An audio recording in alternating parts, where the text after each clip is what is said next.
హరిహర క్షేత్రము. ఈ ఊరి పేరేంది? ఈ ఊరి పేరు బోయపాలెం. మరి మీరు ఇక్కడ వర్క్ చేస్తున్నారా? వర్క్ చేసుకుంటూ ఉంటాం. మీరు ఈ తోట వర్క్ చేస్తారా? ఇక్కడే రాత్రి పగులు ఇక్కడే ఉంటారు. రాత్రి పూట ఉంటాం. కానీ మీరు బాగా వర్క్ చేస్తున్నారు.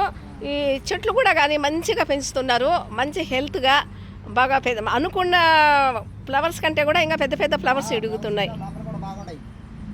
ఇంకోటి ఏమిటంటే అమ్మా, ఈ గుడి సాయంత్రం ఎన్ని గంటలకు ఓపెన్ అవుతుంది? సాయంత్రం 5:30కి. స్వామి కూడా మంచోడండి. ఇంకోటి ఏమిటంటే ఇప్పుడు మేము భోజనం చేసేటప్పుడు కోతి వచ్చింది. అవును. ఆ కోతికి మేము భోజనం పెట్టాం. దానికి చేయలేనట్టుగా ఉంది. ఆ కోతిని మీరు ఎన్ని రోజులుగా చూస్తున్నారు? దానికి ఏం పెడుతున్నారు? మేము వచ్చి ఇక్కడ 3 నెలలు 3 నెలల నుంచి ఆ కోతిని చూస్తూనే ఉన్నాం. అది దగ్గరకు వచ్చింది. దగ్గరకు వచ్చినప్పుడు అట్టిపళ్ళు ఉంటాయి, అవి కానీ మేము తినే అన్నం కానీ మీరు పెడతారు. దగ్గరకు వచ్చి కూర్చుంటాం. బాగా దగ్గర వచ్చింది. ఎందుకంటే మీరు చెప్పింది కరెక్టు. మేము భోజనం చేసేటప్పుడు మామూలుగా కోతులు మీద పడతాయి, రక్కుతాయి. అది బాగా దగ్గర వచ్చి కూర్చొని మాతో కుటుంబ సభ్యుడిలాగా దగ్గర కూర్చునింది. కాబట్టి మీరు 3 months ఇక్కడికి అయితే కూడా ఆ నోరు లేని ప్రాణానికి మీరు ఫుడ్ పెడుతూ, దానికి పండ్లు పెడుతూ, భోజనం పెడుతూ, మీ కుటుంబ సభ్యులాగా మీరు చూడడం వలన అది మా దగ్గరకు కూడా కుటుంబ సభ్యుడిలాగానే కూర్చునింది. 100కి 100 భాగాలు కరెక్ట్గా చక్కగా చెప్పారు. అలవాటైంది. పనేలేనన్నా నువ్వు ఈ గుడి దగ్గర ఇలా చెట్లు సంరక్షణ చేసుకోవడము,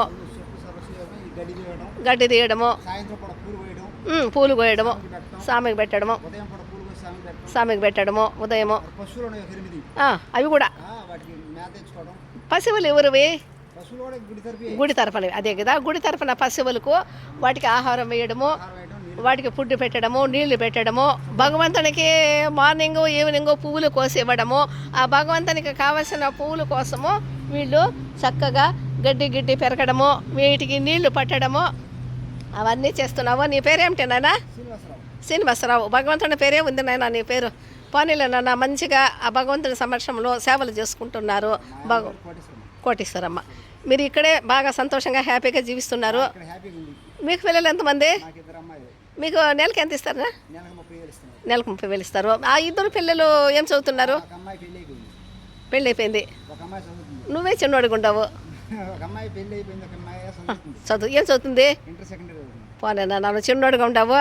నీ మంచి మనసుకు దేవుడు మంచి బిడ్డలు ఇచ్చినాడు, మంచి భార్య. ఈ గుడికి సేవలు చేస్తుంటే చాలా సంతోషం అనిపిస్తుంది. మంచి మనుషులనే ఇట్లా భగవంతుడి దగ్గర భగవంతుడు కలుపుతాడు. ఆ 30,000 జీతంతో మీ జీవనాధారము మంచిగా హ్యాపీగా గడిచిపోతుంది. రాత్రి కూడా మీరు ఇక్కడే ఉంటారు. చాలా సంతోషం నాయన. మీరు ఆ నోరు లేని కాలు చేయలేని ఆ నోరు లేని ప్రాణాన్ని మీరు ఎంత ఈ 3 monthsలోనే మీరు అంత ప్రేమగా దగ్గర చేర్చారు. కాబట్టి ఇంకా మంచి రోజులు ముందున్నాయి. ఇంకా మంచిగా మీకు జరుగుతుంది. మేము ఎప్పుడైనా విజయవాడ నుంచి ఈ రూట్లో వెళ్ళినప్పుడు మిమ్మల్ని కూడా పలకరించి వెళ్తాం నాయన. సరేనా, థ్యాంక్ యూ. బాయ్ చెప్పు యూట్యూబ్ వాళ్ళకు, బాయ్ చెప్పు. ప్రపంచమంతా కనిపిస్తావు నువ్వు. నీ మంచితనం అందరూ చూస్తారు. సరేనా, థ్యాంక్ యూ.